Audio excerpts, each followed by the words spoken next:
Hello friends, எல்லாருக்கும் வணக்கம். எப்பயும் போல் காலையில் எந்திரிச்சதும் தெளித்து கோலம் போட்டுட்டு வேறு வேலையை பார்க்கலான்னு குளிச்சுட்டு அப்படியே குளிச்சுட்டு தான் எப்பயுமே சாமி கும்பிட்டுட்டு தான் கிச்சனுக்கு போகிறது. அதுக்கப்புறமா பாலை காய்ச்சிட்டு தான் பால் காய்ச்சினதுக்கப்புறமா வேறு எதுவும் அடுப்பில் வைக்கிறது அந்த மாதிரி தான் ரெகுலராக இப்போ பழகிட்டேன். அதுக்கு முன்னாடிலாம் அப்படி கிடையாது. இப்போ தான் ஒரு 4-5 மாதமாக தான் அந்த மாதிரி பழக்கம் வந்திருக்கு எனக்கு. காலையில் கோலம் போடுறப்போ நம்மளால் முடிஞ்ச எந்த கோலமாக இருந்தாலும் குட்டியுண்டாக போடணும்னு சொல்லிட்டு போட்டாச்சு. இப்போ உள்ள குழந்தைகளுக்கு கோலமெல்லாம் போட தெரியாது அவ்வளவாவும்.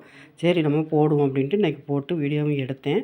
ஒரு பரவாயில்லாமல் இருந்தது. நேரமும் ஆயிடுச்சுங்கிறதுனால ஃபுல்லாக கலர் கொடுக்கல.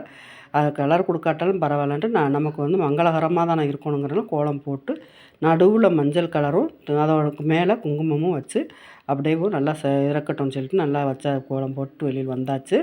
அப்புறமா காலை சாப்பாடு சப்பாத்தி, தக்காளி குருமா தான். தக்காளி ஏற்கனவே சொல்லியிருக்கேன் நான். வீட்டுக்கு பின்னாடி கொஞ்சம் இடம் வாடகை வீடு தான் இருந்தாலும் காலி இடம் இருக்குங்கிறதுனால அதில் கொஞ்சம் விதைகளை போட்டு வச்சு அது நல்லா ஓரளவு தக்காளி வந்துருச்சு. அன்னன்னைக்கு பிளங்குறதுக்கும் கூடையே தான் வரும். அந்த மாதிரி வந்துடுது தக்காளி.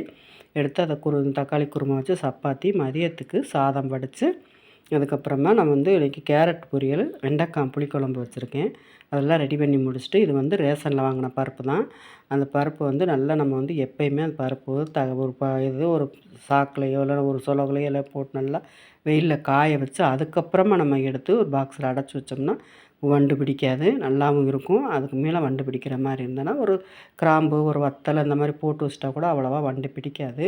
அந்த அளவுக்கு நம்ம வச்சுக்கலாம். யூஸ் பண்ணுறதுக்கும் சில பேர் ரேஷன் பருப்பு நல்லா இல்லைன்னு சொல்லுவாங்க. ஒவ்வொரு இடத்துல ஒவ்வொரு கடைகளில் நல்லா போடுறாங்க, ஒவ்வொரு கடைகளில் அவ்வளோவா போடுறது கிடையாது. நல்லா இருக்கிறப்போ நம்ம வீட்டுக்கு வச்சுக்கிட வேண்டியதுதான். இப்போ இந்த கோலத்துக்கெல்லாம் இந்த மாதிரி நடுவில் வச்சுருக்கேன் மஞ்சளும், அதுக்கு மேலே சிவப்பும் வச்சு ஓரளவு நல்லா தான் இருந்தது. ஏன்னா நேரமானதுனால நான் கலர்ஃபுல்லாக கொடுக்கல. ஓரளவுக்கு இந்த மாதிரி இப்போ வர போடுவோம் அப்படிங்கிறதுனால கோலம் போடலாம், கொஞ்சம் பழகிக்கிடலாங்கிறதுனால போட்டிருக்கேன்.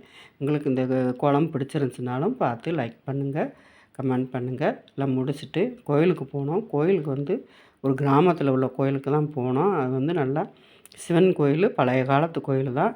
இன்றைக்கி ஞாயிற்றுக்கிழமைக்கு நம்ம சிவன் கோயிலுக்கு போகிறது, அப்புறம் பைரவர் பூஜை பார்க்குறது. திங்கட்கிழமையும் சிவன் கோயில் திங்கட்கிழமையும் நல்லாயிருக்கும்னு சொல்லுவாங்க.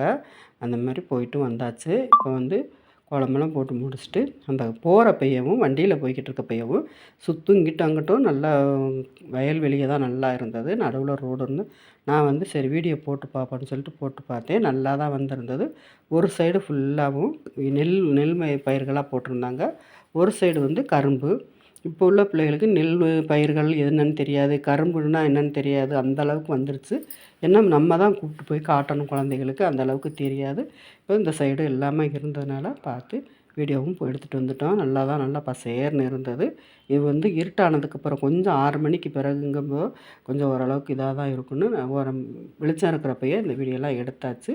இப்போ வீடியோ பிடிச்சிருந்துச்சுன்னா லைக் பண்ணுங்கள், ஷேர் பண்ணுங்கள். இந்த மாதிரி இப்போ குழந்தைகளுக்கும் கூட்டு போய் காட்டினோம்னா அது நல்லது. இதுதான் எல்லாத்தையுமே சொல்லி காட்டணும். கமெண்ட் பண்ணுங்கள். பாய்.